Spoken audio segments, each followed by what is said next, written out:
បងប្អូនចេញរូបរាងបដាបងប្អូនបាទអានេះយើងនៅប្រើឆ្អឹងបាទ36យើងដាក់3ដាក់3ដៃទៀតដាក់ឆ្អឹង3ទៀតទៅត្រង់បាទ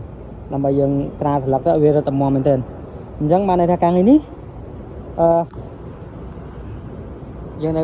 ដាក់ឆ្អឹង36ទៀតច្រឡំហ្នឹងបាទឲ្យវារត់ជួរគ្នាអញ្ចឹងទៅបាទដាក់ចំនួន3កន្លែង3ទីតាំងទៀតណាបាទជាងវាយឡាញមកវាយឡាញត្រង់មកដាក់3ទៀតដាក់ឆ្អឹងបាទ1 2 3អញ្ចឹងវាឡើងទៅស្មូតរហូតចឹងនេះយើងជន់បានឃើញយើងជន់បានស្មូតហើយបាទឃើញតែគាត់ធ្វើបានស្អាតបាទហ្នឹងហើយឃើញតែគាត់ធ្វើបានស្អាតបាទដល់កន្លែងនេះគឺថាសបាទឡើងមកគឺដល់ថាសឡើយនេះអានេះយើងនៅប្រើនៅដាក់ចំកន្លែងកែងហ្នឹងយើងដាក់ដែក150x300ម្ដងទៀតបាទកន្លែងហ្នឹងអានេះថាសអញ្ចឹងកដានេះគឺវាបែបហ្នឹងបងប្អូនបាទកដានេះបើនិយាយទៅកាន់បងប្អូនជាងដៃមួយចំនួនដែលគាត់អត់ចេះមើលប្លង់គឺគាត់ធ្វើអត់កើតទេអញ្ចឹងទៅទាមទារឲ្យខ្ញុំជួយចាំមើលតាមប្រាប់គាត់អញ្ចឹងណាបាទគឺវាពិបាកធ្វើវាមិនមែនថាអូឡើងមកត្រង់ហ្មងទេអញ្ចឹងណាវាឡើងមកវាកាច់អញ្ចឹងបងប្អូនបាទឡើងមកវាកាច់វាមានថាអញ្ចឹងវាកាច់ទៅលើទៀតអញ្ចឹងណាបាទអញ្ចឹងទាមទារឲ្យគាត់ចេះមើលប្លង់អញ្ចឹងបងប្អូនជាងដៃដែលគាត់ចេះ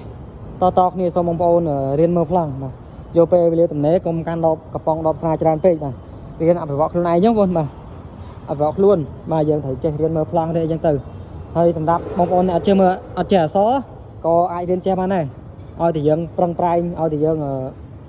ព្យាយាមខ្លាចតែអត់ព្យាយាមទេឲ្យតែយើងព្យាយាមតែយើងអាចចេះមើលប្លង់ហើយតាមរយៈមេគាត់បង្រៀនអញ្ចឹងណាអញ្ចឹងសូមបងប្អូនជាអ្នកមួយចំនួនយើងកុំប្រកាន់ពាក្យថាអូវិស្វករបើឲ្យមកធ្វើក៏ធ្វើមិនកើតដែរយើងកុំគិតចឹងបងប្អូនបាទគឺគេមានទួនាទីគ្រូប្លង់គេមិនអាចមកធ្វើការឲ្យយើងបានទេបងប្អូនណាបាទហើយយើងជាជាងក៏មិនអាចយើងទៅគ្រូប្លង់ឲ្យគេបានដែរអញ្ចឹងការងារវាសំខាន់ដូចគ្នាអញ្ចឹងបងប្អូនជាងខ្ញុំមិនថាគាត់មេជាងមិនថាគាត់ជាងមិនថាគាត់កូនជាងទេឲ្យតែគាត់មាននិស្ស័យគាត់និយាយមកថាអូបបួលវិស្វករបាញ់វិសមួយស្មើឬក៏មិនហ្នឹងគឺខ្ញុំថាឲ្យគាត់ភ្លាមហ្មងខ្ញុំប្រតិកម្មជាមួយគាត់ភ្លាមថាយើងកុំនិយាយចឹងអត់ល្អទេបងប្អូនអញ្ចឹងណាខ្ញុំប្រាប់ពួកគាត់ចឹងនិយាយចឹងអត់ល្អទេអញ្ចឹង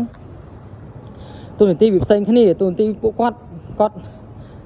owner គាត់អ្នកត្រួតពិនិត្យគាត់មិនមែនអ្នកធ្វើទេយើងមានទូនាទីធ្វើឲ្យស្អាតទៅគាត់មិនចាប់យើងទេអញ្ចឹងយើងកុំខឹងថាអូគេចាប់យើងគេចុះយើងអញ្ចឹងណាយើងកុំខឹងអញ្ចឹងបើយើង